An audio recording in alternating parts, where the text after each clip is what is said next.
Everyone, जय हो आदिशक्ति आदि नारायणी। उदे उदे या देवी सर्वभूतेषु लक्ष्मीरूपेण संस्थिता। नमस्तस्यै नमस्तस्यै नमस्तस्यै नमो नमः। ॐ जयन्ती मंगला काली भद्रकाली कपालिनी दुर्गा क्षमा शिवा धात्री स्वाहा स्वधा नमस्तुते। जय जय शिव शंभो, जय हो पार्वती मैया की, जय जय सिया राम की, जय हो राम भक्त हनुमान जी महाराज की, जय हो गौ माता की, जय हो नंदी देवता की। श्री हरि महर्षि वेदव्यास प्रणीत श्रीम देवी भागवत महापुराण कथा प्रथम खंड हिंदी में अर्थ सहित।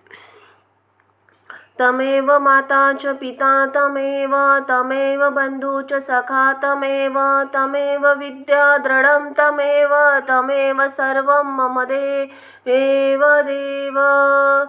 जय हो माँ दुर्गाय नमः, जय हो माँ आदिशक्ति आदि नारायणी। उदे उदे ओम दुर्गाय नमः।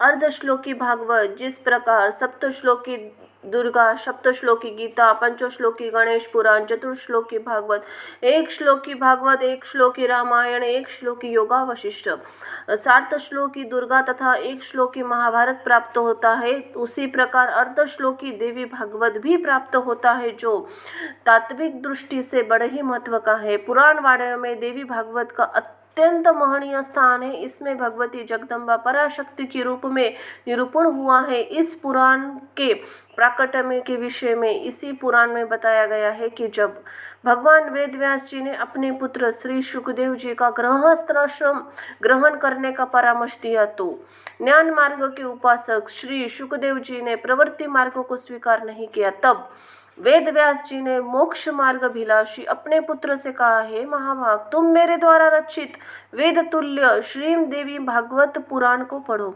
इसमें 12 स्कंद है। यह पुराण सभी पुराणों का आभूषण है और इसके सुनने मात्र से सत और असत वस्तुओं का यथार्थ ज्ञान हो जाता है। सज्ञानम विज्ञानम श्रुति मात्रेण जायते। श्रीम देवी भागवत व्यास जी ने इस पुराण के प्राकट्य की कथा बताते हुए आगे कहा कि हे महामते, एक समय की बात है जब महाप्रलय अवस्था में एकाक वर्ण के मध्य वटपत्र पर भगवान विष्णु बाल रूप में शयन कर रहे थे और बड़े ही विचार मग्न थे कि किस चिदात्मा शक्ति ने मुझे बाल रूप में उत्पन्न किया है, मैं उन्हें कैसे जानूं। उसी समय आदिशक्ति भगवती आकाशवाणी के रूप में आदि श्लोक में ही संपूर्ण अर्थ को प्रदान करने वाले ज्ञान को बताते हुए कहा, सर्व खलिदा में वह न्याय दस्ती सनातनम, अर्थात सब कुछ मैं ही हूँ और दूसरा कोई भी सनातन नहीं है। भगवान बाल मुकुंद सोचने लगे कि इस समय इस सत्य वचन का उच्चारण किसने किया। उस कहने वालों को मैं कैसे जानूं वह स्त्री है या पुरुष। तब उन्होंने उस श्लोकार्थ रूपी भागवत को अपने हृदय में धारण कर लिया। वे उसके अर्थ पर चिंतन करने लगे और बार बार उसका उच्चारण करने लगे। बाल मुकुंद को चिंतातुर देखकर उसी समय भगवती पराशक्ति शंख चक्र धारण किए चतुर्भुजा महादेवी के रूप में अपने सखियों सहित वहां प्रकट हुई। वे दिव्य आभूषणों से अलंकृत और उनका स्वरूप बड़ा ही शांत था। वे मंद मंद मुस्कुरा रही थी। उनका दर्शन कर भगवान विष्णु बड़े ही विस्मय में पड़ गए और उन्होंने पूछा, हे देवी, कुछ समय पूर्व मैंने जो आधा श्लोक सुना वह परम रहस्यमय वचन किसने कहा था, मुझे बताने की कृपा करें। इस पर देवी ने कहा, मैं सुगुण रूपा चतुर्भुजा भगवती हूँ। सब गुणों का आलय होते हुए भी मैं निर्गुणा हूँ। वह आधा श्लोक निर्गुणा पराशक्ति ने ही कहा था। अब आप इसे सब वेदों का तत्व स्वरूप कल्याणकारी और पुण्यप्रद श्रीम देवी भागवत समझिए। पुण्य भागवत विद्धि ही वेदासारः शुभावहम। आप इसे सदा अपने चित्त में रखिए और कभी भी विस्मृत न कीजिए। यह सब शास्त्रों का सार है तथा भगवती महाविद्या के द्वारा प्रकाशित किया गया है। तीनों लोकों में इससे बढ़कर अन्य कुछ भी ज्ञातव्य नहीं है। ऐसा कर कर देवी अंतर्धान हो गई और भगवान विष्णु ने वह श्लोकार्थ देवी भागवत रूपी मंत्र अपने हृदय देश में सदा के लिए धारण कर लिया। कुछ समय बाद जब ब्रह्मा जी दैत्यों के भय के डर से भगवान विष्णु की शरण में गए तो भगवान को ध्यान में स्थित होकर मंत्र जप करते हुए देखकर ब्रह्मा जी बोले, हे देवेश, आप किस देवता का जप कर रहे हैं? आपसे बढ़कर भी कोई है क्या? तब विष्णु बोले, हे महाभाग, हम सभी में कार्य कारण रूपा शक्ति विद्यमान है, जिनके द्वारा यह संसार पालित पोषित तिरोहित किया जाता है। वे ही सनातन पराविद्या है, वे ही सभी ईश्वरों की स्वामिनी है। उन भगवती आदि श्लोक में जो कहा वही वास्तविक श्रीदेवी भागवत है। प्रत्येक द्वापर युग में उसका विस्तार होगा। श्लोकार्धेन तया प्रोक्तो तदे भागवत किलः विस्तरो भवता तस्य द्रौपदी युगो तथा। इतना कहने के अंतर व्यास जी ने शुकदेव जी से फिर कहा, हे महाभाग। तब ब्रह्मा जी ने उस भागवत का संग्रह किया और उन्होंने इसे अपने पुत्र नारद जी को सुनाया। पूर्व काल में वही भागवत देवऋषि नारद ने मुझे दिया और फिर मैंने इसे 12 स्कंद में विस्तृत किया है। पुत्र, यह पुराण वेद तुल्य है, सर्ग प्रतिसर्ग आदि 5 लक्षणों से युक्त है तथा भगवती से के उत्तम चरित्रों से ओतप्रोत है। यह तत्वज्ञान के रस से परिपूर्ण वेदार्थ उपग्रहण करने वाला, ब्रह्म विद्या का निधान एवं भवसागर से पार करने वाला है। यह पुराण पुण्यप्रद है। तुम इसके 18,000 श्लोकों का हृदय संगम कर लो। यह पुराण तथा श्रवण करने वाले लिए अज्ञान का नाश करने वाला, दिव्य ज्ञान रूपी सूर्य का बोध कराने वाला, सुखप्रद, शांतिदायक, धन्य, दीर्घ आयु प्रदान करने वाला, कल्याणकारी तथा पुत्र पौत्र की वृद्धि करने वाला, ग्रहण तत्वा महाभाग योगानासी मतिमंतर पुण्य भागवत नाम पुराण पुरुष ब्रह 18,000 श्लोकानां कुरु संग्रह अज्ञानं नाशं दिव्य ज्ञान भास्कर बोधनं सुखद शांति धन्य दीर्घ आयुष्यकर शिवम श्रुवंता पठता च पुत्र पौत्र वर्धिनम्। इस प्रकार वेद व्यास जी के द्वारा प्रेरित किए जाने पर व्यास जी ने शिष्य सूत जी ने तथा श्री सुखदेव जी ने श्लोकार्ध विस्तृत हुए श्रीमदेवी भागवत पुराण का अध्ययन किया। भगवती की कृपा से भगवान बाल मुकुंद को जो आदेश श्लोक में देवी भागवत प्राप्त हुआ उसे ब्रह्मा जी ने ग्रहण किया और फिर उसकी व्यास जी ने 12 स्कंदों में विस्तृत किया। वही देवी भागवत हम सबको प्राप्त हुआ। वह भगवती आदि शक्ति तथा भगवान व्यास जी के जीवों पर महान अनुग्रह है। बोलो आदि शक्ति आदि नारायणी उदे उदे। जय हो मां अम्बे की। भवानी अष्टकम। हे भवानी, माता पिता भाई दाता पुत्र पुत्री भृत्य स्वामी श्री विद्या और वृत्ति, इनमें से कोई भी मेरा नहीं है। हे देवी, एकमात्र तुम ही मेरी गति हो, तुम ही मेरी गति हो। मैं अपार भवसागर में पड़ा हूँ, महान दुखों से भयभीत हूँ, कामी लोभी मतवाला तथा संसार के घृणित बंधनों में बंधा हुआ हूँ। हे भवानी, अब एकमात्र तुम ही मेरी गति हो, तुम ही मेरी गति हो। हे भवानी, मैं न तो दान देना जानता हूँ और न ही ध्यान मार्ग का मुझे पता है और तंत्र और स्त्रोत मंत्र का भी मुझे ज्ञान नहीं है। पूजा तथा न्यास आदि की क्रिया से तो मैं एकदम ही कोरा हूँ। अब एकमात्र तुम ही मेरी गति हो, तुम ही मेरी गति हो। न मैं पुण्य जानता हूँ, न ही तीर्थ, न मुक्ति का पता है, न लय का। हे माते, अब भक्ति और व्रत भी मुझे ज्ञात नहीं है। हे भवानी, अब केवल एकमात्र तुम ही मेरी गति हो। मैं कुकर्मी, बुरी संगति में रहने वाला, दुर्बुद्धि, दुष्टदास, कुलचित, सदाचारण से हीन, दुराचार पारायण, कुल से दृष्टि रखने वाला और सदा दुर्वचन बोलने वाला हूँ। हे भवानी, मुझ अदम की एकमात्र तुम ही मेरी गति हो, तुम ही मेरी गति हो। मैं ब्रह्मा, विष्णु, शिव, इंद्र, सूर्य, चंद्रमा तथा अन्य किसी भी देवताओं को नहीं जानता। हे शरण देने वाली भवानी, एकमात्र तुम ही मेरी गति हो, तुम ही मेरी गति हो। हे शरण्य, तुम विवाद, विषाद, प्रमाद, परदेश, जल, अनल, पर्वत, वन तथा शत्रुओं के मध्य में सदा ही मेरी रक्षा करो हे भवानी। एकमात्र तुम ही मेरी गति हो, तुम ही मेरी गति हो हे भवानी। मैं सदा से ही अनाथ, दरिद्र, जरा जीर्ण, रोगी, अत्यंत दुर्बल, दीन, गूंगा, विपत्तिग्रस्त और नष्टप्राय हूँ। अब एकमात्र तुम ही मेरी गति हो, तुम ही मेरी गति हो। इति श्री। इस प्रकार श्री शंकराचार्य कृत भवानी अष्टकम संपूर्ण हुआ। बोलो आदि शक्ति आदि नारायणी उदे उदे। जय हो माँ आदि शक्ति, जय हो माँ जगदम्बा। श्रीम देवी भागवत की आरती। आरती जग पावन पुराण की, मातृ चरित्र विचित्र खान की। देवी भागवत अतिशय सुंदर, परमहंस मुनि जन मन सुकर, विमल ज्ञान रवि तिमिर हर, परम मधुर सुभाषण वितान की। कली कल्मष विषम निर्वाण की, युगपतः भोग सुयोग प्रसारिणी, परमानंद सुधा विस्तारिणी, सुमहोषध अज्ञान हाण की, संतत सकल सुमंगलदायिनी, सम्मति सद्गति मुक्ति प्रदायिनी, नूतन नित्य विभूति विधायिनी, पर प्रभा परम तत्वज्ञान की। आरती अशांति भ्रांति भयभंजनी, पाप ताप माया मज गंजनी, सूचि सेवक मन मानस रंजनी, लीला रस मधुमय निधान की। जय हो माँ आदि शक्ति आदि नारायणी उदे उदे। हे माँ अम्बे, आपको साष्टांग दंडवत है। हे माँ जगदम्बे, आपको साष्टांग प्रणाम है। जय जय हो माँ अम्बे, जय हो माँ जगदम्ब जगदम्ब जगदम्ब।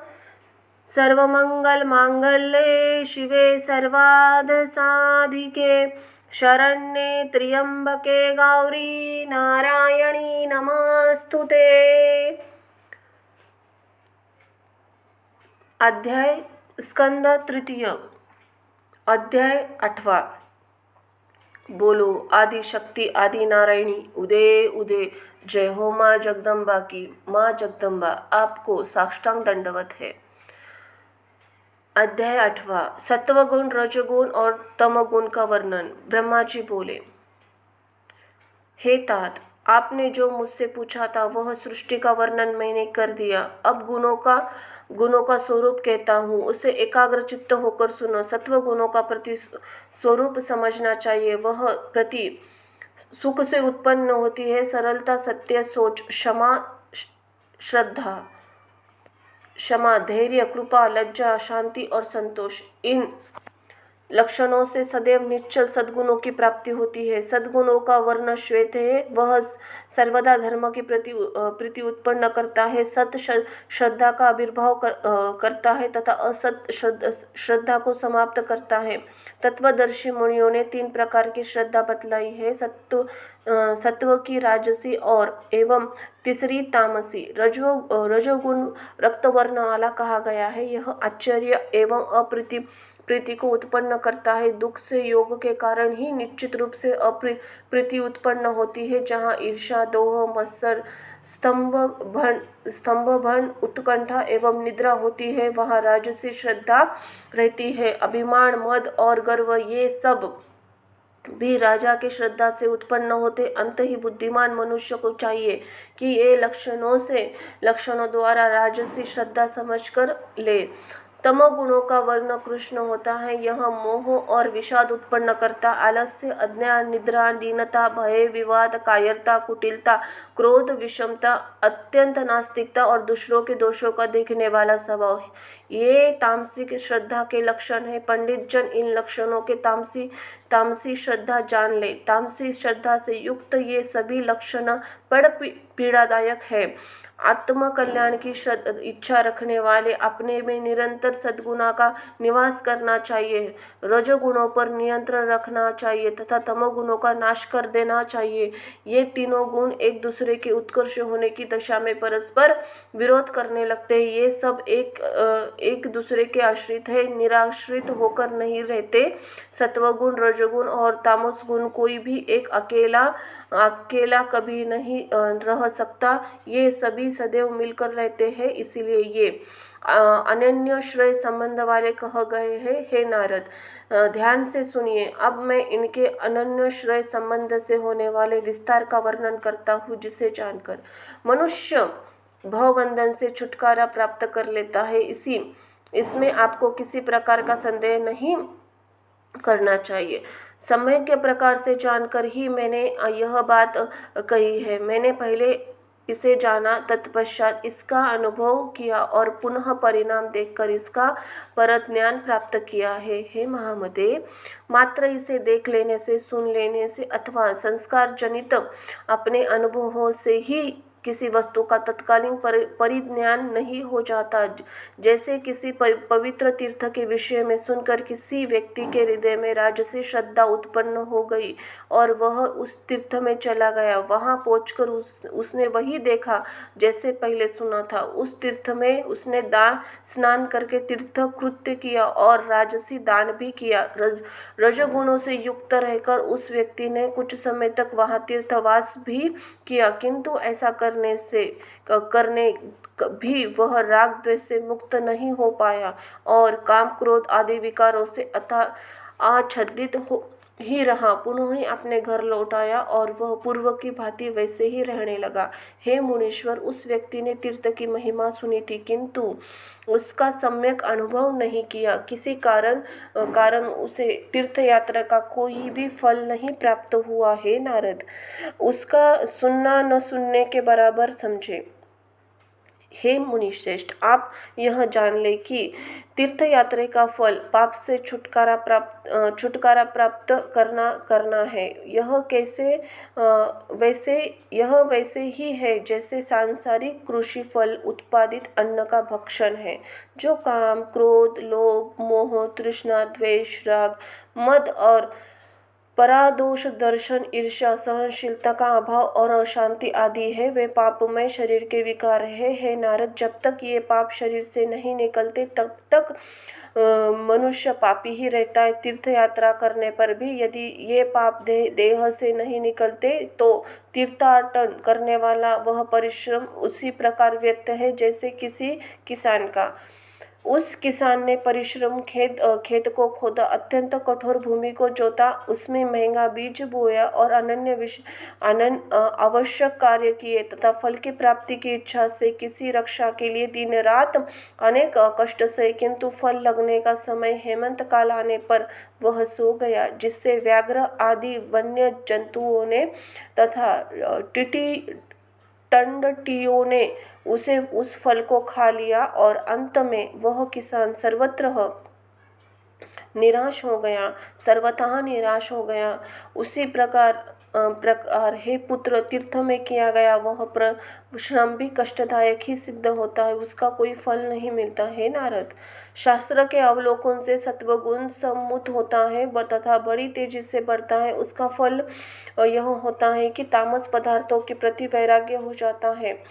वह सत्वगुण, रज और तम तीन गुणों के बलपूर्वक दबा देता है। लोभ के कारण रजगुण अन्यत्र तीव्र हो जाता है। वह बड़ा हुआ रजगुण सत्व तम इन दोनों को दबा देता है। उसी प्रकार तमोगुण मोह के कारण तीव्रता को प्राप्त होकर सत्वगुण तथा रजगुण इन दोनों को दबा देता है। ये उसी प्रकार एक दूसरे को दबा देते हैं।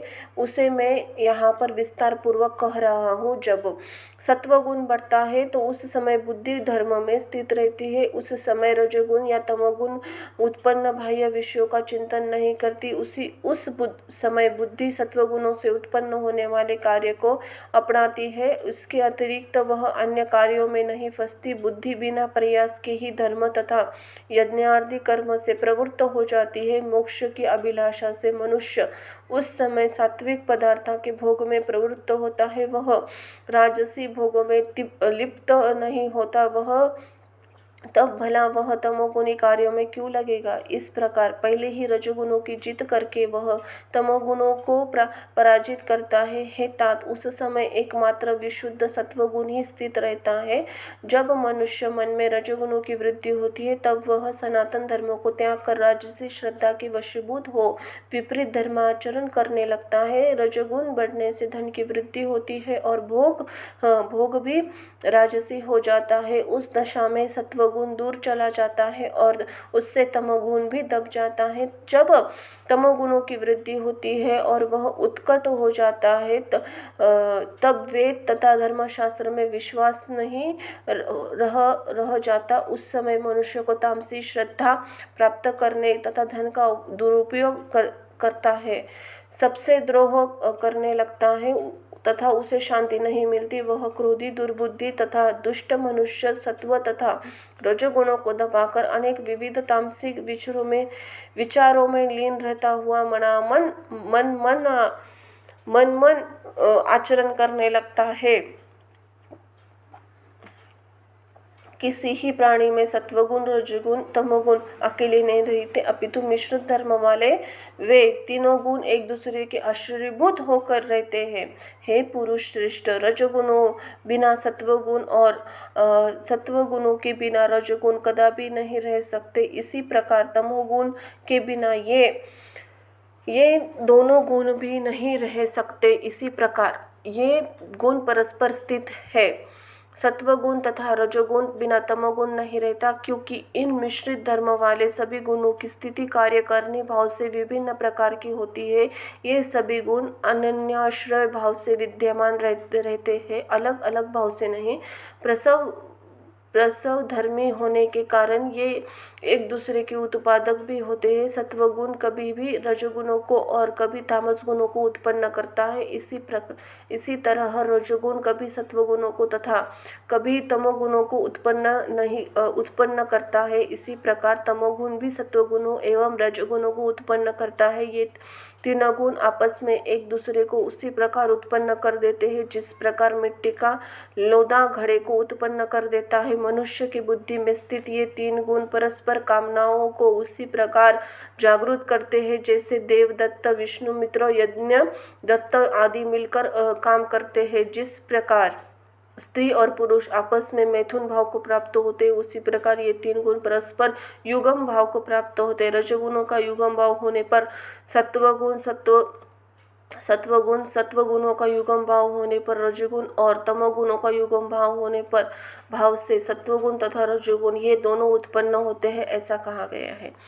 नारद जी बोले, इस प्रकार पिताजी ने तीनों गुणों में अत्युत्तम स्वरूप का वर्णन किया। इसे सुनने के पश्चात मैंने पुनः पितामह ब्रह्मा जी से पूछा। इति श्रीमदेवी भागवत महापुराण कथा तृतीय स्कंद में 8वां अध्याय गुणाना रूप संस्थान वर्णन 8वां अध्याय यहाँ पे समाप्त हुआ। बोलो आदि शक्ति आदि नारायणी उदे उदे। जय हो माँ जगदम्बा, जय हो माँ तुळजापुर वाली की, जय हो माँ सप्तशृंगी, जय हो माँ चामुंडा, जय हो माँ लक्ष्मी, जय हो माँ सरस्वती। अध्याय 9वां गुणों के परस्पर मिश्र भाव का वर्णन, देवी के बीज मंत्र की महिमा। जय हो माँ आदिशक्ति, जय हो माँ चामुंडा, जय महाकाली। सर्वमंगल मांगल्ये शिवे सर्वार्थ साधिके शरण्ये त्र्यंबके गौरी नारायणी नमस्तुते। आदिशक्ति आदि नारायणी उदे उदे। नारद जी बोले, हे तात, आपने गुणों का लक्षणों का वर्णन किया, किंतु आपके मुख से निस्तृत वाणी रूपी मधुर रस का पान करता हुआ मैं अभी भी तृप्त नहीं हुआ। अंत ही एवं अब आप इन गुणों का सूक्ष्म ज्ञान के यथार्थ वर्णन कीजिए, जिससे मैं अपने हृदय में परम शांति का अनुभव कर सकूं। व्यास जी बोले, अपने पुत्र महात्मा नारद जी के इस प्रकार पूछने पर रजोगुण से आविर्भूत सृष्टि निर्माता ब्रह्मा जी ने कहा। ब्रह्मा जी बोले, हे नारद सुनिए, अब मैं गुणों का विस्तृत वर्णन करूंगा। यद्यपि मैं इस विषय में सम्यक ज्ञान नहीं रखता, फिर भी अपने बुद्धि के अनुसार आपसे वर्णन कर रहा हूँ। केवल सत्वगुण कहीं नहीं परिलक्षित नहीं होता है। गुणों का परस्पर मिश्र भाव होने के कारण वह सत्वगुण भी मिश्रित दिखाई देता है। जिस प्रकार सब गुणों से विभूषित तथा हाव भाव से युक्त कोई सुंदरी स्त्री अपने पति को विशेष प्रिय होती है तथा माता पिता एवं बंधु बांधवों के लिए भी प्रीतिकर होती है, किंतु वही स्त्री अपनी सोत के लिए मन में दुख और मोह उत्पन्न करती है। इसी प्रकार सत्व गुणों के स्त्री भाव उत्पन्न होने पर रजोगुण तमोगुण मिलने पर भिन्न वृत्ति उत्पन्न होती है। ऐसे ही रजोगुण तथा तमोगुणों के स्त्री भाव उत्पन्न होने पर एक दूसरे के परस्पर संयोग के कारण विपरीत भावना प्रतीत होती है। हे नारद, यदि ये तीनों गुण परस्पर मिश्रित न होते तो उनके स्वभाव में एक सी ही प्रवृत्ति रहती है, किंतु तीनों गुणों में मिश्रित होने के कारण ही विभिन्नताएं दिखाई देती है। जैसे कोई रूपवती स्त्री यौवन लज्जा माधुर्य तथा विनय से युक्त हो, साथ ही वह धर्मशास्त्र के अनुकूल हो तथा काम शास्त्र को जानने वाली हो, तो वह अपने पति के लिए प्रीतिकर होती है, किंतु सोत के लिए कष्ट देने वाली होती है। सोत के लिए मोह तथा दुख देने वाली होने पर भी कुछ लोगों के द्वारा वह सत्वगुणी कही जाती है और सत्वगुणों के अनेक शुभ कार्य करने पर वही सोतों के विपरीत प्रभाव वाली प्रतीत होती है। जैसे राजा की सेना चारों से पीड़ित सज्जनों के लिए सुख देने वाली होती, किंतु वही सेना चारों के लिए दुखदायिनी, मूढ़ तथा गुणहीन होती है। इससे प्रकट होता है कि स्वाभाविक गुण भी विपरीत लक्षणों से दिख पड़ते हैं। जैसे किसी दिन जब चारों ओर काले काले मेघ घिर आए हो, बिजली चमक रही हो, मेघ गरज रहे हो, अंधकार से आच्छादित हो और घनघोर वर्षा के कारण सूखी भूमि सिंच रही हो, तब भी लोग उसे तमो रूप गाढ़ा अंधकार से व्याप्त दुर्मित नाम से ही पुकारते हैं। एक और वही दुर्दीन किसान को खेत जोतने तथा बीज बोने की सुविधा देने के कारण दुखदायी प्रतीत होता है, किंतु दूसरी और वही दुर्दीन अन्न अभागे गृहस्थों के लिए दुखदायी हो जाता है, जिनके घर अभी छाए नहीं जा सकते और जो तृण काष्ठ आदि के संग्रह में व्यस्त है। साथ ही वही दुर्दीन उन स्त्रियों के हृदय में शोक उत्पन्न करता है जिनके पति परदेश गए हो। उसी प्रकार ये सत्ववादी गुण अपनी स्वाभाविक परिस्थिति में रहते हुए भी अन्य गुणों से मिलने पर विपरीत दृष्टिगोचर होते हैं। हे पुत्र, अब मैं उन गुणों के लक्षण पुनः बताता रहा हूँ, सुनो। सत्व गुण सूक्ष्म, प्रकाश, स्वच्छ, निर्मल, व्यापक होता है। जब मानव के संपूर्ण अंग और नेत्र आदि इंद्रियों हल्के हो, मन निर्मल हो तथा वह उन राजस एवं तामस विषयों को न ग्रहण करता हो, तब यह समझ लेना चाहिए कि शरीर में अब सत्वगुण प्रधान रूप से विद्यमान है। जब इस किसी देह में रजोगुण प्रधान रूप से विद्यमान रहता है, तब यह बार बार जांबाही, स्तंभन, तंत्रा तथा चंचलता उत्पन्न करता है। इसी प्रकार जब अत्यंत कलह करने का मन चाहता हो, अन्यत्र जाने की इच्छा हो, तो चित्त चंचल हो और वाद विवाद उलझने की प्रवृत्ति हो, तो मन काम में भावना का गहरा पर्दा पड़ जाए, तब यह समझ ले कि शरीर में तमोगुणों की प्रधानता है। उस समय शरीर के अंग भारी हो जाते हैं, इंद्रियां तामसिक भाव के वशीभूत रहती है, चित्त विमूढ़ रहता है और वह निद्रा की इच्छा नहीं करता है। नारद, इस प्रकार सभी गुणों को लक्षण समझना चाहिए। नारद बोले, हे पितामह, आपने तीनों गुणों भिन्न भिन्न लक्षण वाले बताया गया, फिर यह एक स्थान में वित्त होकर निरंतर कार्य कैसे करते हो? विपरीत हुए भी शत्रु रूप ये गुण एकत्र होकर परस्पर मिल करके किस प्रकार कार्य करते हैं, यह मुझे बतलाइए। ब्रह्मा जी बोले, हे पुत्र सुनो, मैं बताता हूँ। उन तीनों गुणों का स्वाभाविक दीपक के समान है। जैसे दीपक में तेल, बत्ती और अग्नि शाखा तीनों परस्पर विरोधी धर्म वाले हैं, परंतु तीनों के संयोग से ही दीपक वस्तुओं के आदि का दर्शन करता है। यद्यपि आग के साथ मिला हुआ तेल आग के विरोधी है और तेल बत्ती तथा अग्नि का विरोधी है, तथापि वे एकत्र होकर वस्तुओं का दर्शन कराते हैं। नारद जी बोले, हे सत्यवती सूत व्यास जी, ये सत्यवती तीन गुणों भी प्रकृति से उत्पन्न कहे गए हैं और ये जगत के कारण है, जैसा मैंने पहले सुना।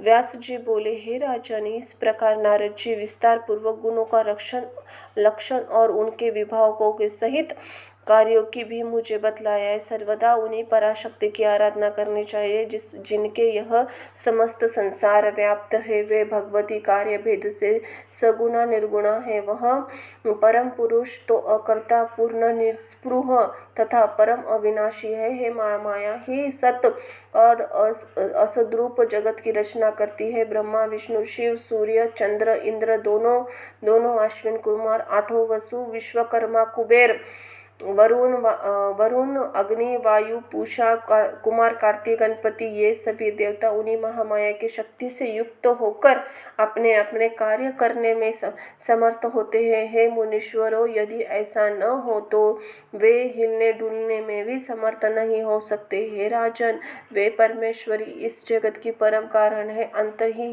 है नरपते। अब आप उन्हीं की आराधना करें, उनका यत्न करें, परम भक्ति के साथ विधिवत उन्हीं का पूजन करें। वे ही महालक्ष्मी, महाकाली एवं महासरस्वती है। वे सब जीवों की आराध्यश्वरी है। समस्त कारणों की एकमात्र कारण, सभी मनोरथ को पूर्ण करने वाली, शांत स्वरूपिणी, सुखपूर्वक सेवनीय तथा दया से परिपूर्ण है। ये भगवती नामोच्चारण से ही मनोवांछित फल देने वाली, पूर्व काल में ब्रह्मा, विष्णु, महेश आदि देवता तथा मोक्ष की कामना करने वाले तथा जितेंद्रिय तपस्वियों ने उनकी आराधना की थी। किसी प्रसंगवश अस्पष्ट रूप से उच्चारित किया, उनका नाम सर्वथा दुर्लभ मनोरथ को भी पूर्ण कर देता है। हे नृपश्रेष्ठ, इस संबंध में एक दृष्टांत है। सत्यव्रत नाम के एक मुनि ने वन में व्याघ्रादि हिंसक पशुओं को देखकर भय से पीड़ित होकर ए शब्द का उच्चारण किया। इस बिंदु रहित बीज ए का मंत्र करने के फलस्वरूप भगवती ने मनोवांछित फल प्रदान कर दिया। यह दृष्टांत हम पुण्यात्मा मुनियों के लिए प्रत्यक्ष ही है। हे राजन, ब्राह्मणों के सभा में विद्वानों के द्वारा उदाहरण के रूप में उस सत्यव्रत के कहे जाते हुए संपूर्ण आख्यानों को मैंने विस्तार पूर्वक सुना था। सत्यव्रत नाम वाले उस निरक्षक तथा महामूर्ख ब्राह्मण ने एवं शब्द एक कोल के मुख से सुनकर स्वयं भी इसका उच्चारण किया। बिंदु रहित ए बीज का उच्चारण करने से भी वह श्रेष्ठ विद्वान हो गया। कार के उच्चारण मात्र से भगवती प्रसन्न हो गई। दया निर्धारित होकर उन परमेश्वरी ने उसे कविराज बना दिया। तृतीय स्कंध में गुण परिज्ञान वर्णन 9वां अध्याय यहाँ समाप्त हुआ। बोलो आदि शक्ति आदि नारायणी उदे उदे। जय हो मां अम्बे की।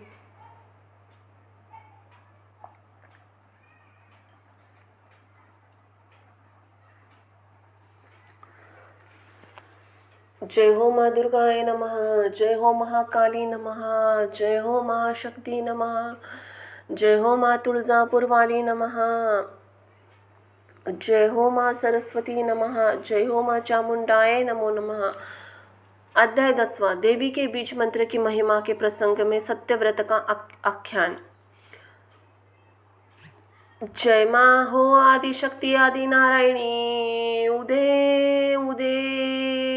सर्वमंगल मांगल्ये शिवे सर्वार्थ साधिके शरण्ये त्र्यंबके गौरी नारायणी नमस्तुते।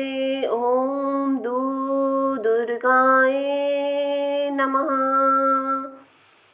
जन्मय जय बोले, वह द्विज श्रेष्ठ सत्यव्रत नामक ब्राह्मण कौन था, वह किस देश में पैदा हुआ था तथा कैसा था, यह मुझे बतलाइए। उस ब्राह्मण ने ये शब्द कैसे सुना और फिर स्वयं भी किससे उच्चारण किया, उच्चारण करते ही उसे उस ब्राह्मण को कैसी सिद्धि प्राप्त हुई। सर्वत्र विराजमान रहने वाली तथा सब कुछ जानने वाली वे भवानी उस पर किस प्रकार प्रसन्न हो गई। अब आप यह मनोरम कथा मुझसे कहिए। सुत जी बोले, राजा जनमेजय जय के यह पूछने पर सत्यवती सूत व्यास जी सरस एवं पवित्र एवं परम उदार वचन कहने लगे। व्यास जी बोले, हे राजन सुनिए, मैं वह पवित्र पौराणिक कथा कह रहा हूँ। हे कुरुनंदन, पूर्व काल में मुनियों के समाज में मैंने यह कथा सुनी थी। कुरुश्रेष्ठ द्वारा एक बार तीर्थयाटन करता हुआ मैं मुनियों द्वारा सेवित पवित्र क्षेत्र निमिष अरण्य में जहाँ पहुँचा, वहाँ सभी मुनियों को प्रणाम करके मैं एक उत्तम आश्रम में ठहर गया, जहाँ ब्रह्मा के पुत्र महावर्ती एवं जीवन मुक्ति मुनि निवास कर रहे थे। उस ब्राह्मण समाज में कथा का ही प्रसंग चल रहा था। सभा में उपस्थित महर्षि जगमद अग्नि ने सब मुनियों से यह कहा। जमदग्नि अग्नि बोले, हे महाभाग तपस्वियों, मेरे मन में एक शंका है। निश्चय ही इस मुनि समाज में मैं शंका रहित हो जाऊंगा। ब्रह्मा विष्णु रुद्र इंद्र वरुण अग्नि कुबेर वायु विश्वकर्मा कार्तिकेय गणेश और सूर्य दोनों अश्विन कुमार भग पूषा चंद्रमा और सभी ग्रह, इन सब में सबसे अधिक आराधनीय तथा अभिष्ट फल प्रदान करने वाला कौन है? उनमें से कौन देवता सदा सेव्य और शीघ्र ही प्रसन्न होने वाले हैं? हे मानद, हे सर्वज्ञ, हे व्रतधारी मुनिगण, आप हमें शीघ्र बताइए। इस प्रकार जमदग्नि के प्रश्न करने पर लोमेश ऋषि ने कहा, हे जमदग्नि, आपने इस समय पूछा उसे सुनिए। आपने कल्याण की इच्छा रखने वाले सभी लोगों के लिए वे एकमात्र महाशक्ति ही आराधनीय है। वे ही परा प्रकृति आदि स्वरूप सर्वदगामिनी सर्वदायिनी और कल्याणकारिणी है। वे ही ब्रह्मा आदि श्रेष्ठ देवताओं की जननी है और वे ही संसार रूपी वृक्ष की मूल रूपिणी आदि प्रकृति है। वे ही भगवती केवल नाम का उच्चारण तथा स्मरण करती है, निश्चित रूप से अभिष्ट फल प्रदान करती है। जो लोग उनकी उपासना करते हैं, उन्हें वरदान देने के लिए वे सर्वथा दयालुचित रहती है। हे मुनिगण, उनके नाम अक्षर से उच्चारण कर मात्र से ही ब्राह्मण ने जिस प्रकार सिद्धियां प्राप्त की थी, वही पवित्र वृत्तांत में आप लोगों से कहता हूँ, सुनिए। कौशल देश में देवदत्त नामक एक विद्वान ब्राह्मण रहता था। वह निसंतान था, इसलिए उसने पुत्र प्राप्ति के लिए विधि पूर्वक यज्ञ किया। तमसा नदी के तट पर पहुंचकर उसने उत्तम यज्ञ का मंडप बनाया और वेदज्ञ तथा यज्ञ कर्म के निपुण ब्राह्मणों को आमंत्रित करके विधि पूर्वक यज्ञ विधि बनवाकर तथा अग्नि स्थापन करके उस श्रेष्ठ ब्राह्मण ने विधिवत पुत्रेष्टि यज्ञ आरंभ कर दिया। उसने उस यज्ञ में मुनिवर सुहोत्रों को ब्रह्मा, यज्ञ वालों को अर्धव्यु तथा बृहस्पति को होता, पैल मुनि को प्रस्तोता तथा गोभिला को उद्गता बनाया। अन्य उपस्थित मुनियों को यज्ञ का सभासद बनाकर उन्हें विधिवत प्रचुर तथा धन प्रदान किया। साम वेद का गान करने वाले श्रेष्ठ उद्गाता गोलल मुनि सातों स्वर से युक्त तथा स्वतर से संवर्णित रटकर साम का गान करने लगे। बार बार श्वास लेने के कारण गोभिलक का स्वर भंग हो गया। तब देवदत्त को क्रोध आ गया और उसने तुरंत ही गोभल मुनि से कहा, हे मुनि मुख्य, तुम मूर्ख हो। तुमने आज मेरे द्वारा पुत्र प्राप्ति के लिए किए जाते हुए इस काम्य कर्म में स्वर भंग कर दिया। तब गोभल मुनि अत्यंत क्रोधित होकर देवदत्त से कहने लगे, इस यज्ञ के फल स्वरूप उत्पन्न होने वाला तुम्हारा पुत्र मूर्ख, शठ और गूंगा होगा। हे महामते, सभी प्राणियों के शरीर में श्वास आता जाता रहता है, इसे रोकना पाना बड़ा कठिन है। अंत ही ऐसी स्थिति में स्वरभंग हो जाने में मेरा कुछ भी दोष नहीं है।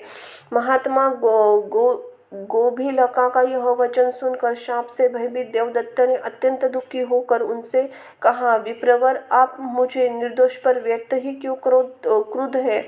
मुनि लोग तो सदा क्रोध रहित और सुखदायक होते हैं। विप्रे, थोड़े से अपराध पर आपने मुझे शाप क्यों दे दिया? पुत्रहीन होने के कारण मैं तो पहले से ही बहुत दुखी था, उस पर भी शाप देकर आपने मुझे और भी दुखी कर दिया। वेद के विद्वानों ने कहा है कि मूर्ख पुत्र की अपेक्षा पुत्रहीन रहना अच्छा है। उस पर भी मूर्ख ब्राह्मण तो सबके लिए निंदनीय होता है। वह पशु शूद्र के समान सभी कार्यों में अयोग्य माना जाता है। अंत है विप्रवर, मूर्ख पुत्र को लेकर मैं क्या करूंगा? मूर्ख ब्राह्मण शूद्र तुल्य होता है, इसमें संदेह नहीं है, क्योंकि वह न तो पूजा के योग्य है और न दान लेने का पात्र होता है। वह सब कार्य में निंद होता है। किसी देश में रहता हुआ वेद शास्त्र विहीन ब्राह्मण कर देने वाले शूद्र की भांति एक राजा के द्वारा समझा जाना चाहिए। फल की इच्छा रखने वाले पुरुष को कि देव तथा पितृ कार्यों में उस मूर्ख ब्राह्मण को आसन पर न बैठाएं। राजा भी वेद विहीन ब्राह्मण को शूद्र के समान समझे और उसे शुभ कार्यों में नियुक्त न करे, बल्कि उसे कृषि कार्यों में लगा दे। ब्राह्मण के अभाव में कुश काटने चटने से स्वयं श्राद्ध कार्य कर लेना ठीक है, किंतु मूर्ख ब्राह्मण के कभी भी श्राद्ध कार्य नहीं करना चाहिए। मूर्ख ब्राह्मण भोजन से अधिक अन्न नहीं देना चाहिए, क्योंकि देने वाला व्यक्ति नरक में जाता है और लेने वाला तो विशेष रूप से नरकगामी होता है। उस राजा के राज्य को धिक्कार है जिसके राज्य में मूर्ख लोग निवास करते हैं और मूर्ख ब्राह्मण भी दान सम्मान आदि से पूजित होते हैं। साथ ही जहाँ मूर्ख और पंडित के बीच आसन पूजन और दान में रंच मात्र भी भेद नहीं माना जाता। अंत ही विज्ञ पुरुष को चाहिए कि वह मूर्ख और पंडित की जानकारी अवश्य कर ले। जहाँ दान मान तथा परिग्रह से मूर्ख लोग महान गौरवशाली माने जाते हैं, उस देश में पंडित जन को किसी प्रकार भी नहीं रहना चाहिए। दुर्जन व्यक्तियों को संपत्तियों को दुर्जनों के उपकार के लिए होती है। जैसे अधिक फलों से लदे हुए नीम के वृक्ष का उपभोग केवल कौवे ही करते हैं। वेदज्ञ ब्राह्मण जिसका अन्न खाकर वेदाभ्यास करता है, उसके पूर्वज परम प्रसन्न होकर स्वर्ग में विहार करते हैं। अंत ही एवं वेदों में श्रेष्ठ गोभिल मुनों ने आपने यह क्या कर दिया? संसार में मूर्ख पुत्र का पिता होना तो मृत्यु से बढ़कर कष्टदायक होता है। हे महाभाग, अब आप शाप से मेरा उद्धार करने की कृपा कीजिए। अब दिनों का उद्धार करने में समर्थ है, मैं आपके पैरों पर पड़ता हूँ। लोमेश बोले। यह कहकर देवदत्त अत्यंत दीनहीन हृदय तथा असहाय होकर नेत्रों में आंसू भरकर स्तुति करता हुआ मुनि के पैरों में गिर पड़ा। तब उस दिन हृदय देवदत्तों को देखकर गोभी मुनि को दया आ गई। महात्मा लोग क्षण भर के लिए ही कोप करते, किंतु पापियों का कोप कल्प पर्यंत बना रहता है। जल स्वभावतः शीतल होता है, वही जल अग्नि तथा धूप के संयोग से गर्म हो जाता है, किंतु पुनः उनका संयोग हटते ही वह शीघ्र ही शीतल हो जाता है। तब दयालु गोभिल मुनि ने अत्यंत दुखित देवदत्त से कहा, तुम्हारा पुत्र मूर्ख होकर भी बाद में विद्वान हो जाएगा। इस प्रकार वर पा लेने पर द्विध्वज देवदत्त प्रसन्न हो गए। उन्होंने विधिवत पुत्रष्टि यज्ञ समाप्त करके ब्राह्मणों को विदा किया। कुछ समय बीतने पर देवदत्त पतिव्रता तथा रूपवर्या भार्या रोहिणी, जो रोहिणी के समान शुभ लक्षणों वाली थी, उसने यथासमय गर्भधारण किया। देवदत्त विधि विधान के साथ गर्भधारण आदि कर्म किए। तत्पश्चात पुवसन श्रृंगारकरण तथा समतयोनयन संस्कार वेद विधि के साथ संपन्न किए। उस समय अपने यज्ञ को सफल जानकर प्रसन्न मन से उन्होंने बहुत से दान दिए। रोहिणी नक्षत्र युक्त शुभ दिनों में रोहिणी ने पुत्रों को जन्म दिया। देवदत्त शुभ दिन और मुहूर्त में नवजात शिशु का जातकर्म संस्कार किया। पुत्र दर्शन करते समय उसका नामकरण भी कर दिया। पूर्व बातों को जानने वाले देवदत्त ने अपने पुत्र का नाम उतथक रखा। 8वें वर्ष में शुभ योग तथा शुभ दिनों में पिता देवदत्त ने उस पुत्र का विधिवत उपसंस्कार और संपन्न किया। ब्रह्मचर्य में स्थित उतथत को आचार्य वेद पढ़ाने लगे, किंतु वह एक शब्द का उच्चारण भी नहीं कर सका। मूढ़ की भांति चुपचाप बैठा रहा। उसके पिता ने उसे अनेक प्रकार से पढ़ाने का प्रयत्न किया, किंतु उस मूर्ख की बुद्धि उसी और प्रवृत्त नहीं होती, वह मूर्ख के समान पड़ा रहता था। इससे पिता देवदत्त ने उसे बहुत चिंतित हुए। एक बार निरंतर वेदाभ्यास करते हुए वह बालक 12 वर्ष का हुआ, किंतु भली भांति संध्या वंदन कर नेतक की विधि भी जान न पाया। सभी ब्राह्मणों, तपस्वियों तथा अन्य लोगों में यह बात विस्तृत रूप से फैल गई कि देवदत्त का पुत्र महामूर्ख निकल गया। हे मुने, वहाँ जहाँ कहीं जाता लोग उसकी हंसी उड़ाते थे, यहाँ तक कि उसके माता पिता भी उसको मूर्ख को कोसते और उसकी निंदा किया करते थे। इस प्रकार जब सभी लोग, माता पिता तथा बंधु बांधव उसकी निंदा करने लगे, तब उस समय ब्राह्मण बालक के मन में वैराग्य उत्पन्न हो गया और वह वन में चला गया। अंधा या पंगु पुत्र ठीक है, किंतु मूर्ख पुत्र तो नहीं। माता पिता के ऐसा कहने पर वह वन में चला गया। गंगा किनारे एक स्थान पर उत्तम पर्णकुटी बनाकर वह वनवासी का जीवन व्यतीत करते हुए एकनिष्ठ होकर वही रहने लगा। मैं असत्य नहीं बोलूंगा, ऐसी दृढ़ प्रतिज्ञा करके ब्रह्मचर्य व्रत का पालन करते हुए वह उसी सुंदर आश्रम में रहने लगा। इति श्री देवी महाभागवत पुराण तृतीय स्कंद में 10वां अध्याय देवों के बीच के महिमा के प्रसंग का सत्यवती का आख्यान। यह अध्याय यहाँ पे समाप्त हुआ। बोलो आदि शक्ति आदि नारायणी उदय उदय। जय हो मां अम्बे की, जय हो मां जगदम्बे की। अध्याय 11वां सत्यव्रत बिंदु रहित सारवत बीज मंत्र ए का उच्चारण तथा उसके प्रसन्न होकर भगवती के सत्यव्रत को समस्त विद्याएं प्रदान करना। जय हो महाकाली, जय हो महालक्ष्मी, जय हो महासरस्वती, जय हो माँ तुळजापुर वाली, जय हो माँ रेणुकाय नमः, जय हो माँ चामुंडाय नमः, जय हो माँ सप्तशृंगी। लोमेश बोले, हे जमदग्ने, वह उतत वेद अध्ययन, जप, ध्यान तथा देवों की आराधना आदि कुछ भी नहीं जानता था। वह ब्राह्मण आसन पर प्राणायाम तथा प्रत्याहार भी नहीं जानता था। वह भूत शुद्धि तथा कारण में विषयों में भी कुछ नहीं जानता था। वह कालिक मंत्र, जब गायत्री मंत्र भी नहीं जानता था। उसके सम्यक के रूप से सोच, स्नान विधि, आचमन तक का भी ज्ञान नहीं था। वह ब्राह्मण प्राण, अग्निहोत्र, वैश्यदेव, अतिथि सत्कार, संध्या वंदन, समिधा तथा होम आदि के विषय में भी नहीं जानता था।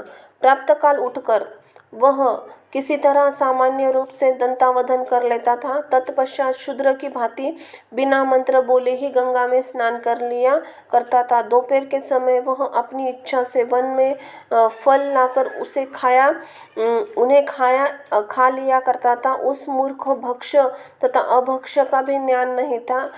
वहाँ निवास करता हुआ वह ब्राह्मण सदैव सत्य भाषण करता था और झूठ कभी भी नहीं बोलता था। इस सत्यनिष्ठा से प्रभावित होकर लोगों ने इस ब्राह्मण का नाम सत्यतपा रख दिया। वह न तो किसी का अहित करता था और न ही अविहित कार्य करता था। वह यही सोचता और निडर होकर उस कुटिया में सोता था कि मेरी मृत्यु कब होगी। मैं इस वन में दुख पूर्वक जी रहा हूँ, मुझे मूर्ख को जीवन को धिक्कार है। अंत ही अब मेरा शीघ्र ही मर जाना ही उत्तम है। देव ने ही मुझे मूर्ख बनाया है, इसके अतिरिक्त कोई भी कारण मुझे जान नहीं पड़ता। उत्तम कुल में जन्म ग्रहण करके भी मैंने अपना जीवन व्यर्थ गंवा दिया। जैसे रूप संपन्न वंध्या स्त्री, फल रहित वृक्ष तथा दूध न देने वाली गाय, ये सब निरर्थक होते हैं, उसी प्रकार मैं भी निष्फल कर दिया गया हूँ। मैं देव को दोष क्यों दूं? निश्चित रूप से मेरा कर्म ही ऐसा था। मैंने पुस्तक लिखकर उसमें ही किसी महात्मा ब्राह्मण को दान नहीं दिया। मैंने पूर्व जन्म में उत्तम विद्या का भी दान नहीं दिया, इसलिए प्रारब्धवश इसी जन्म में मूर्ख और अधम ब्राह्मण हुआ हूँ। मैंने किसी तीर्थ में तप नहीं किया और न ही साधुओं की सेवा की। दान से मैंने ब्राह्मणों की पूजा नहीं की, इसी कारण मैं ऐसी दुर्बुद्धि हुआ। मेरे साथ के बहुत से मुनि कुमार वेद शास्त्र में पारंगत हो गए, किंतु मैं न तो किसी दुर्विपाक से महामूर्ख ही रह गया। मैं तप करना भी नहीं जानता। तब कौन सी साधना करूं? अब तो मेरा यह सोचना भी व्यर्थ है, क्योंकि मेरा भाग्य अच्छा नहीं है। मैं भाग्य की ही सर्वोपरि मानता हूँ। निरर्थक पुरुषार्थ का धिक्कार है, क्योंकि परिश्रम से किया गया कार्य भी प्रारब्धवश सर्वथा विफल हो जाता है। ब्रह्मा विष्णु और शिव तथा इंद्र भी सभी देवता काल के वश में रहते, इसीलिए काल सर्वथा अजय है। दिन और रात अनेक प्रकार के तर्क वितर्क करता हुआ वह द्विज गंगा के तट पर स्थित उस पावन आश्रम में रहता था। अब वह ब्राह्मण सर्वथा विरक्त हो गया और उस निर्जन वन में स्थित आश्रम में रहता हुआ शांतचित्त होकर समय बिताने लगा। इसी प्रकार निर्मल जल वाले उस वन में रहते हुए उस ब्राह्मण के 14 वर्ष बीत गए, पर उसने न कोई जप किया, न कोई आराधना की और न कोई मंत्र वह जान सका। केवल उसने वन में रहकर कालक्षेप ही किया। वहाँ के लोग केवल इस प्रसिद्ध व्रत को जानते थे कि यह मुनि सदा सत्य बोलता है। अंत ही सब लोगों में उसका यह यश फैल गया कि यह सदा ही सत्यव्रती है और मिथ्याभाषी नहीं है। एक दिन आखेट करता हुआ एक महान मूर्ख निषाद हाथों में धनुष्य बाण लिए हुए उसी गहन वन में आ पहुंचा। यमराज के सामने शरीर तथा भीषण आकृति वाला वह निषाद आखेट करते समय वध कार्य में बड़ा ही कुशल जान पड़ता था। उस धनुर्धारी किरात ने एक सुअर को लक्ष्य करके बड़ी ही जोर से खींचकर बाण चलाया। तब बाण बिंदा हुआ। वह सुअर भयभीत होकर भागता हुआ उस मुनि के समीप आ पहुंचा। जब वह सुअर आश्रम परिधान में पहुंचा तो भय से कांप रहा था। उसका शरीर रक्त से लथपथ था। उस बेचारे को इस दशा में देखकर उस समय सत्यव्रत मुनि ने अत्यंत दयाचित्र हो गए। रक्त से सारे बोल शरीर वाले उस आहत सुअर को अपने आगे से जाते हुए दया के अतिरेक से कांपते हुए मुनि ने बिंदु स्वारत बीज मंत्र ए का उच्चारण किया। उन्हें इसके पूर्व न तो इस मंत्र का ज्ञान था और न उन्होंने कभी इसी से सुना था। देव योग से ही उसके मुख से यह मंत्र निकल पड़ा। अब भी उस मूढ़ को यह मालूम नहीं था कि यह शाश्वत बीज मंत्र है। वे महात्मा सत्यवती मुनि तो उस घायल सूर के शोक में डूबे हुए थे। इसी बीच बाणों की पीड़ा के कारण अत्यंत संतप्त चित्त तथा कांपते हुए शरीर वाला वह सुअर कोई मार्ग न पाकर सत्यवती के आश्रम मंडल पे प्रविष्ट होकर वही कहीं झाड़ी में छिप गया। थोड़ी देर बाद काल तक खिंचे हुए धनुष्य को धारण किए हुए काल के समान विकराल देह वाला वह निषाद राज उस सुअर को खोजता हुआ मुनि के निकट आ पहुंचा। वहां कुशासन पर बैठे हुए अद्वितीय सत्यव्रत मुनि को देखकर वह व्याध प्रणाम करके उसके सामने खड़ा हो गया और पूछने लगा, हे द्विजराज, वह सुअर कहाँ गया? मैं आपके सत्य भाषण के प्रसिद्ध व्रत को जानता हूँ, इसलिए पूछता हूँ। कि मेरे बाण से घायल हुआ वह सुअर किधर गया। मेरा सारा परिवार भूख से पीड़ित है। मैं उनकी क्षुधा शांति की इच्छा से ही वहां आया हूँ। हे विपेंद्र, विधाता ने मेरी यही जीविका का निर्धारित किया है। इसके अतिरिक्त मेरा दूसरा कोई साधन नहीं है यह मैं सत्य कहता हूँ। अच्छे बुरे किसी भी उपाय से अपने परिवार का पालन पोषण तो निश्चित रूप से करना चाहिए। आप सत्यव्रत है, अंत ही मुझे अब सच सच बता दीजिए कि मेरा सारा कुटुंब भूख से व्याकुल है। अंत ही है विप्र, मैं आपसे पुनः पुनः पूछ रहा हूँ, मेरे बाण से घायल हुआ सुअर किधर गया है? आप मुझे शीघ्र बता दें। इस व्याध के इसी प्रकार बार बार पूछने पर महात्मा सत्य मुनि बड़े आज असमंजस में पड़ गए और मन में सोचने लगे कि अब मैं क्या करूं जिससे मेरा सत्यव्रत न नष्ट हो जाए और मुझे यह भी न कहना पड़े कि मैंने उसे देखा नहीं। तुम्हारे बाण से घायल हुआ वह सुअर भाग गया, यह मैं मिथ्या कैसे कहूँ? और यदि मैं ऐसे सच सच बता देता हूँ तो यह क्षुधा से आतुर होकर बार बार सुअर को पूछ रहा है, अंत ही उसे खोजकर अवश्य मार डालेगा। वह सत्य वास्तविक सत्य नहीं है जिससे किसी जीव की हत्या होती हो तथा वह असत्य भी सत्य ही है। जो दया से युक्त हो, जिसके द्वारा प्राणियों का कल्याण हो, वही सत्य है और जो इसके विपरीत है वह असत्य है। इन परस्पर विरोधी प्रसंग में मेरा हित कैसे हो? मैं क्या उत्तर दूं जिससे मेरी बात झूठी न हो? लोमेश मुनि ने कहा, हे ब्राह्मण, ऐसे विचार करते हुए सत्यवर्ती मुनि ने धर्म संकट में पड़ गए और व्याध को यथोचित उत्तर नहीं दे सके। बाण से आहत सुअर को देखकर मुनि सत्यव्रत के द्वारा जो करुणा युक्त ए शब्द उच्चारण हो गया था, उस अपने बीज मंत्र से प्रसन्न होकर भगवती शिवा ने उन्हें दुर्लभ विद्या दे दी। देवी के बीज मंत्र का उच्चारण करते ही मुनि सत्यवती के हृदय में समस्त विद्या प्रस्फुटित हो गई और वे उसी प्रकार कवि हो गए जिस प्रकार पूर्व काल में महर्षि वाल्मीकि, तत्पश्चात सत्यकाम धर्मात्मा तथा दयालु ब्राह्मण सत्यवती के सामने खड़े उस धनुर्धारी व्याध से एक श्लोक में कहा, जो आंख देखती है वह बोलती नहीं है और जो वाणी बोलती है वह देखती नहीं है। अंत ही आपने प्रयोजन सिद्ध में तत्पर है व्याध, तुम बार बार क्यों पूछ रहे हो? उस मुनि के ऐसा कहने पर पशुओं का वध करने वाला वह व्याध उस सुअर से निराश होकर अपने घर लौट गया। इस प्रकार सत्यव्रत नामक ब्राह्मण दूसरे वाल्मीकि के समान कवि हो गए और समस्त लोकों में प्रख्यात हो गए। तत्पश्चात उन सत्यव्रत ब्राह्मण सारस्वत विजयेंद्र का विधिपूर्वक जप किया और वे पृथ्वी तल पर पंडित के रूप में अत्यधिक विख्यात हो गए। अब ब्राह्मण लोग प्रत्येक पर्व पर उनका यशोगान करने लगे। मुनिगण उनके विस्तृत आख्यान की निरंतर प्रशंसा करने लगे।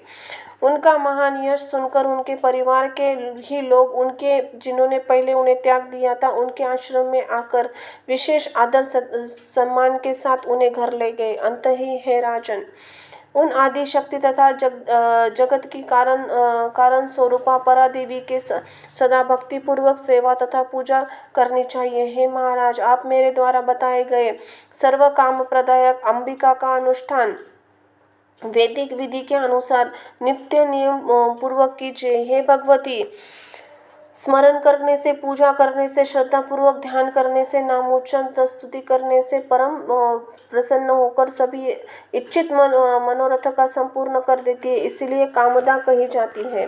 हे राजन, रुग्ण, दीन, क्षुधा, पंडित, धनहीन, शठ दुखी, मूर्ख, शत्रुओं से सदा पीड़ित, अज्ञान के अधीन रहने वाले, दास, शूद्र, विकल, अशांत, भोजन तथा भोग से अतृप्त, सदा कष्ट में रहने वाले, अजितेंद्रिय, अधिक तृष्णा युक्त, शक्तिहीन तथा सदैव मानसिक रोग से पीड़ित रहने वाले प्राणियों को देखकर बुद्धिमान को यह अनुमान कर लेना चाहिए कि इन लोगों ने भगवती की सम्यक उपासना नहीं की है। इसी प्रकार वे वैभव युक्त, पुत्र पौत्रों के संपन्न, हष्ट पुष्ट शरीर वाले, भोग युक्त, वेदवादी राजलक्ष्मी ने संपन्न पराक्रमी लोगों से अपने वश में रखने वाले, स्वजनों के साथ आनंद पूर्वक रहने वाले, समस्त लक्षणों से युक्त लोगों को देखकर यह अनुमान कर लेना चाहिए कि भगवती की उपासना की है। इसी प्रकार पंडित जनों के व्यक्तिगत अवन्य के क्रम से यह जान लेना चाहिए कि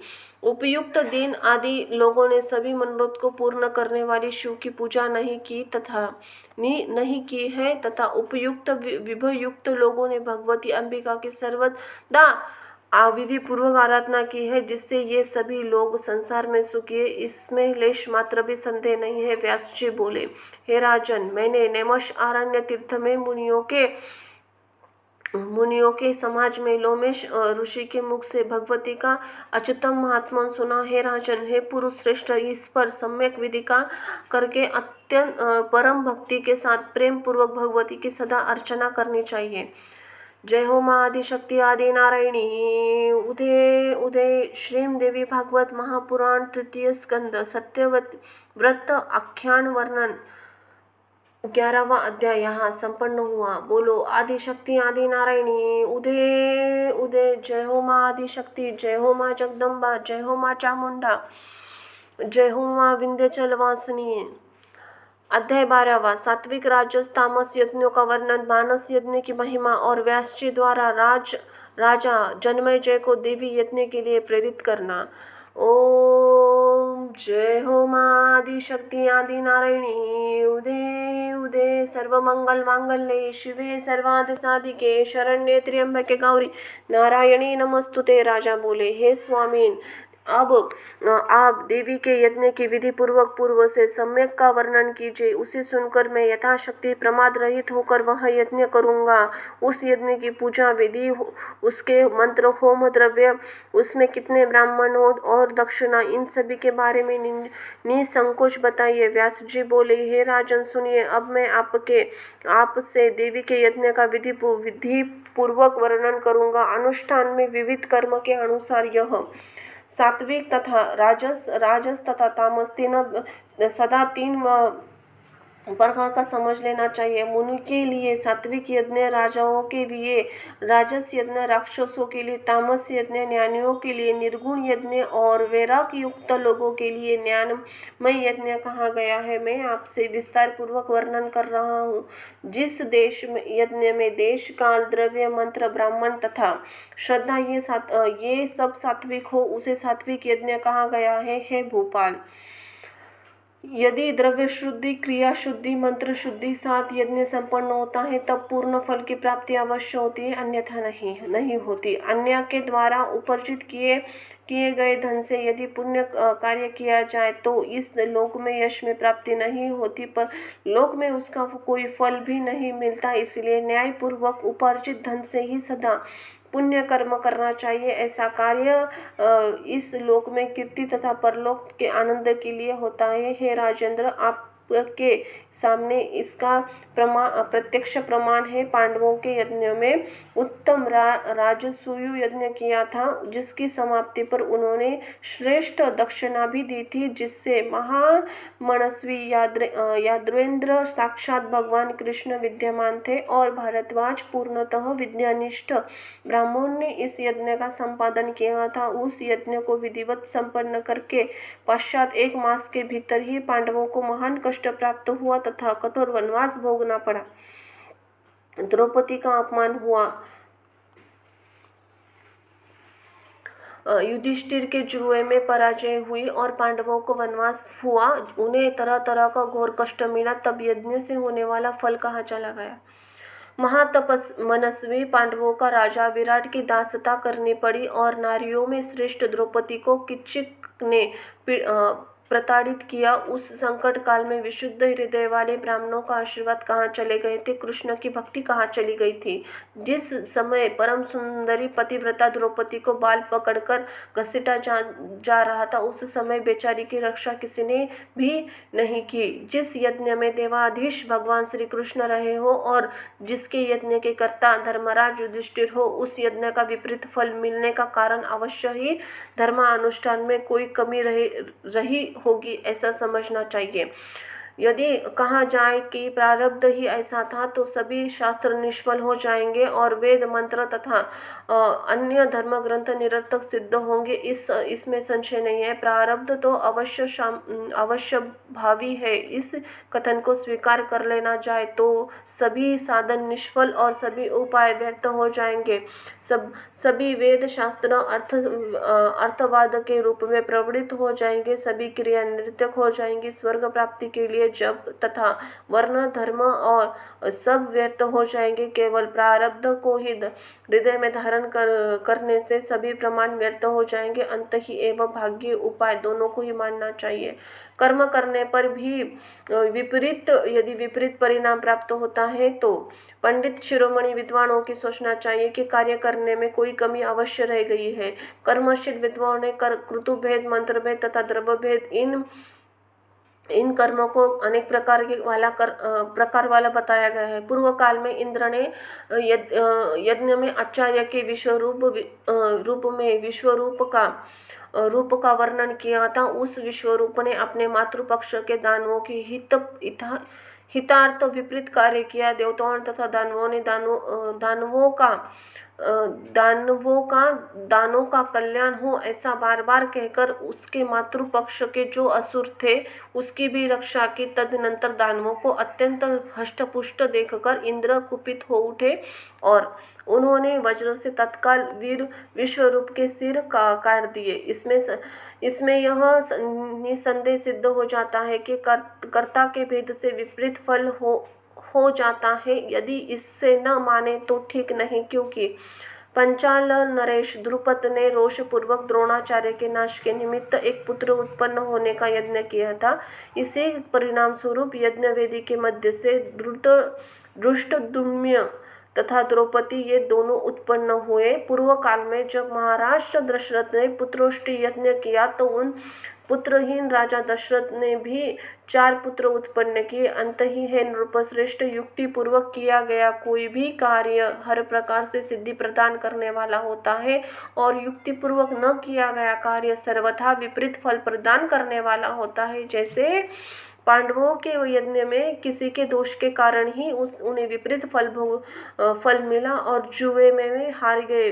हे राजन, युधिष्ठिर सत्यवादी तथा धर्मपुत्र थे। द्रौपदी भी एक पतिव्रता स्त्री थी एवं युधिष्ठिर के अन्य छोटे भाई भी पुण्यात्मा थे, किंतु अनन्य परिचित द्रव्य के प्रयोग से कारण भी उस यज्ञ में वैगुण्य गुण उत्पन्न हुए अथवा उन्होंने अभिमान पूर्वक यज्ञ किया जिससे दोष उत्पन्न हुआ। हे महाराज, सात्विक यज्ञ तो अत्यंत दुर्लभ माना गया है। वह यज्ञ केवल वानप्रस्थ मुनियों के लिए विहित है।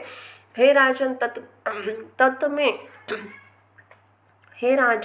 तप में तत्पर जो लोग नित्य न्याय पूर्वक अर्जित किए द्रव्य पदार्थ, वन्य फूल फल तथा ऋषियों के सुसंस्कृत सात्विक आहार ग्रहण करते हैं, ऐसे तपस्वियों द्वारा नित्य अति श्रद्धा के साथ पुरोडाश के संपादित किए जाने वाले सम्यक मंत्र तथा यूपवहीन यज्ञ परम सात्विक यज्ञ कहा गए हैं। जिस यज्ञ में अधिक धन व्यय किया जाता है, जिस पशु बलि के लिए सुंदर यूप गाड़े जाते हैं तथा जो अभिमान के साथ किए जाते हैं, क्षत्रियों तथा वैश्यों द्वारा संपादित किए जाने वाले यज्ञ राजस यज्ञ कहे गए हैं। महात्मा ने दानवों द्वारा किए जाने वाले यज्ञ को तामस यज्ञ कहा गया है। ऐसे यज्ञ क्रोध भावना के साथ किए जाते हैं, अहंकार को बढ़ाने वाले होते हैं, ईर्ष्या पूर्वक किए जाते हैं, बड़ी साज सज्जा तथा क्रूरता पूर्वक साथ संपन्न किए जाते हैं। मोक्ष की कामना करने वाले विरक्त मुनि महात्माओं के लिए सर्वसाधन संपन्न मानस यज्ञ बताया गया है। अन्य सभी यज्ञों में कुछ भी कमी हो भी सकती है, क्योंकि वे द्रव्य, श्रद्धा, कर्म, ब्राह्मण, देश, काल तथा अन्य द्रव्य साधनों से संपन्न किए जाते हैं। अंत ही यह यज्ञ वैसा पूर्ण नहीं होता जैसा मानस यज्ञ सदैव पूर्ण हो जाता है।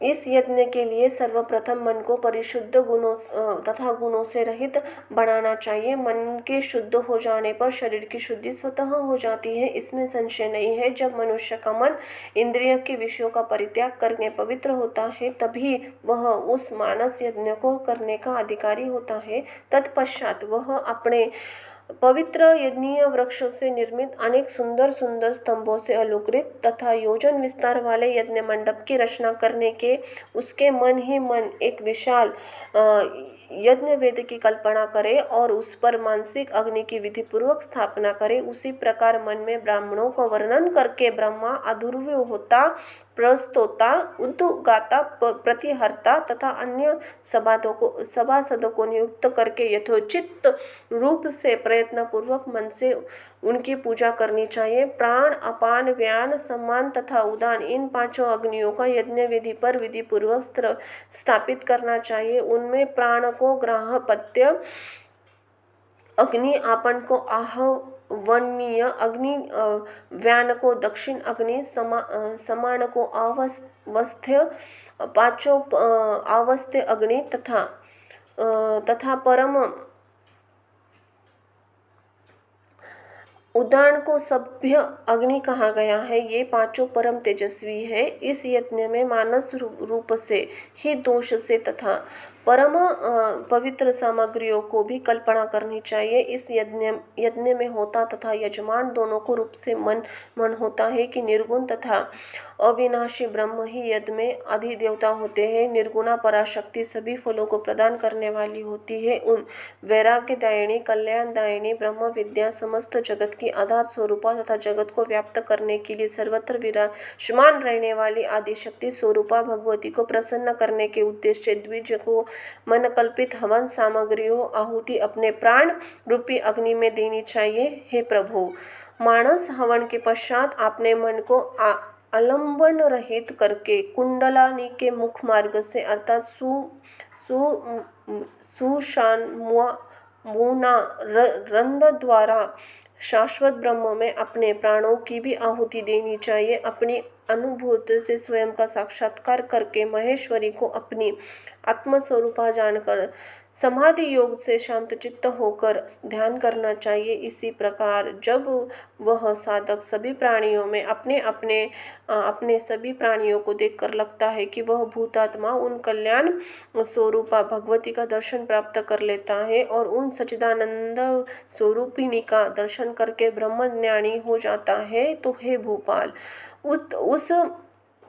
तब उसका सब माया जनित प्रपंच जलकर भस्म हो जाता है और केवल प्रारब्ध का कर्म भोगने के लिए शरीर रहता है। हे तात, तब वह जीवन मुक्त हो जाता है, मृत्यु के उपरांत मोक्ष प्राप्त करता है। जो भगवती को भजता है वह जो सब प्रकार से कृतकृत हो जाता है।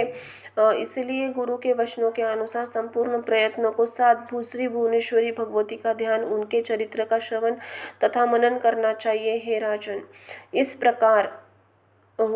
प्रकार किया हुआ यज्ञ मोक्षप्रद होता है, इसमें संदेह नहीं है। इसके अतिरिक्त अन्य सकाम यज्ञ विनाशोन्मुख होते हैं। मनीषी विद्वान यह वेदानुशासन बताते हैं कि स्वर्ग की इच्छा को विधि पूर्वक अग्निष्टोम यज्ञ करना चाहिए। मेरी समझ से पुण्यशील होने पर पुनः उन्हें मृत्यु लोक में आना ना पड़े। अंत ही अक्षय फल वाला वह मानस यज्ञ श्रेष्ठ होता है। विजय की इच्छा रखने वाला राजा इस मानस यज्ञ को संपन्न नहीं कर सकता है। राजन, सभी कुछ समय पूर्व अपने तामस यज्ञ सर्प यज्ञ किया था, जिसमें आपने दुरात्मा तक्षक से वैर का बदला चुकाया था और उसमें आपने करोड़ों सांपों की अग्नि में जलाकर मार डाला। हे नृपश्रेष्ठ, अब आप विधि पूर्वक विस्तृत देवी यज्ञ कीजिए, जिसे पूर्व काल के सृष्टि के आरंभ में भगवान विष्णु ने किया था। राजेंद्र, मैं आपको उसकी विधि बता रहा हूँ, आप वैसा कीजिए। हे राजेंद्र, आपके यहाँ वेदों का पूर्ण ज्ञाता विधि को जानने वाला, देवी के बीज मंत्र जानने के तथा जानकार तथा मंत्र मार्ग में विद्वान अनेक ब्राह्मण हैं, वे ही उस यज्ञ के आपके याचक होंगे और आप यजमान बनेंगे। हे महाराज, इस प्रकार आप विधिवत देवी यज्ञ करके उस यज्ञ से मिले हुए पुण्य को अर्पित करके अपने दुर्गति प्राप्त पिता का उद्धार कीजिए। ब्राह्मण आपसे होने वाले पाप बड़ा भयंकर, ब्राह्मण के अपमान से होने वाला पाप बड़ा भयंकर और नरकदायक होता है। हे अनघ, आपके पिता वैसे ही शाप जनित दोष से ग्रस्त हो चुके हैं, साथ ही सांपों के काटने से महाराज की अकाल मृत्यु हो गई है। हे और भूमि पर बिछे हुए कुशासन पर नहीं अपितु आकाश में उनका मरण हुआ है। उनकी मृत्यु न रणस्थल में हुई है और न ही गंगा तट पर अपितु हे कुरुश्रेष्ठ, आपके पिता बिना स्नान दान आदि किए ही महल में मर गए हैं। हे नृपश्रेष्ठ, ये सब कुसलित साधन नरक के हेतु है। राजा के लिए नरक से बचने का उपाय था, किंतु वह अत्यंत दुर्लभ उपाय भी उनसे बन न सका। जहाँ कहीं भी प्राणी स्थित रहे, काल को समीप आया जानकर साधनाओं के अभाव में अत्यंत कष्ट के कारण विवश हुआ वह जब हृदय में वैराग्य भाव आ जाए, तब निर्मल मन से वह सोचने लगे कि यह शरीर तो पृथ्वी, जल, आकाश, वायु, अग्नि इन तो 5 पंचभूतों से निर्मित है, तो फिर यह मेरे लिए क्यों दुखदायक हो सकता है। यह देह अभी नष्ट हो जाए तो मैं मुक्त, निर्गुण, अविनाशी तथा अविनाशी ये पंच तत्व तो विनाशशील है, तब इनके लिए मुझे चिंता ही क्या। मैं तो सदा मुक्त और सनातन ब्रह्म हूँ, संसारी जीव हूँ। इन देह से मेरा संबंध केवल कर्म भोग के कारण है। शरीर द्वारा किए गए उन शुभाशुभ कर्म का मेरा बंधन छूट चुका है, क्योंकि मनुष्य शरीर से मैंने दुख तथा सुख भोगा है और इस अत्यंत भयानक, घोर तथा भीषण सांसारिक कष्टों से मैं सर्वथा विमुक्त हुई। इस संसार का चिंतन करता हुआ पुरुष यदि स्नान दान रहित मृत्यु को प्राप्त करता है तो भी वह पुनः जन्म लेने के दुख से छूट जाता है। यह सर्वोत्कृष्ट साधन कहा जाता है, जो योगियों के लिए भी दुर्लभ है। हे नृपसतम, आपके पिता ने ब्राह्मण द्वारा दिए गए उस शाप को सुनकर भी शरीर के प्रति मोह रखा और वैराग्य का आश्रय नहीं लिया। उनकी यह प्रबल इच्छा थी कि मेरा यह शरीर सदा निरोगी है, मैं निष्कंटक राज्य करता रहूं और चिरकाल तक कैसे जीता रहूं। इस भावना से उस सचिव को आज्ञा दी कि सर्प विष उतारने का मंत्र जानने वालों को बुलाओ। राजा ने औषध, मणि मंत्र तथा उत्तम यंत्रों का संग्रह किया और वे एक ऊंचे महल पर आरूढ़ हो गए। उस समय उन्होंने न स्नान किया, न दान किया और न ही भगवती का स्मरण किया। देव को प्रधान मानकर वे भूमि पर भी नहीं सोए। काली के प्रभाव के कारण एक तपस्वी के प्रति अपमानजन्य पाप करके घोर मोह रूपी सागर में डूबकर महल के ऊपर सर्प के डसने से वे मर गए। ऐसे आचरण से अवश्य ही नरक होता है। इसलिए हे नृपश्रेष्ठ, अपने उन पिता के पाप से उद्धार कीजिए।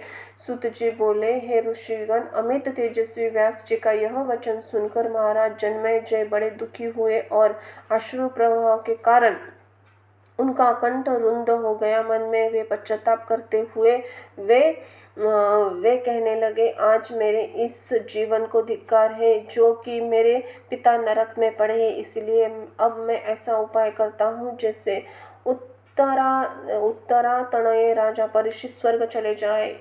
इति श्रीमदेवी भागवत महापुराण कथा 3 स्कंद में 12वां अध्याय यहाँ संपूर्ण हुआ। बोलो आदि शक्ति आदि नारायणी उदय उदय। जय हो माँ जगदम्बा की, जय हो माँ कालरात्रि की, जय हो माँ चामुंडा देवी की, जय महाकाल, जय महाकाली। धन्यवाद।